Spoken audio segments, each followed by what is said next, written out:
இனிப்புகள் வைக்கும் ஒரு பெட்டியானது 20 centimetre into 15 centimetre into 10 centimetre என்ற அளவில் உள்ளது. இதனை 1 metre into 50 centimetre into 63 centimetre அளவுள்ள ஒரு அட்டை பெட்டியில் எத்தனை வைக்கலாம் கேட்டிருக்காங்க.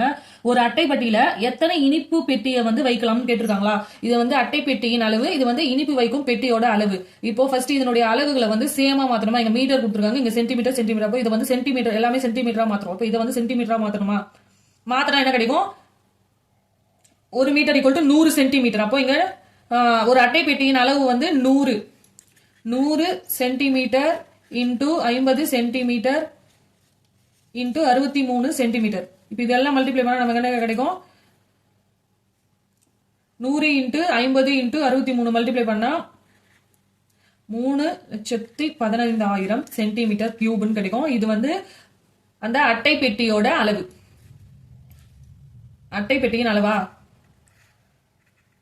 நெக்ஸ்ட் இனிப்பு வைக்கும் பெட்டியின் அளவு என்னன்னு கண்டுபிடிக்கணும். இப்போ இதெல்லாம் மல்டிப்ளை பண்ணா நமக்கு என்ன கிடைக்கும், இனிப்பு பெட்டி அளவு equal to 20 into 15 into 10 multiply பண்ணா நமக்கு 3000 சென்டிமீட்டர் கியூப்னு கிடைக்கும்.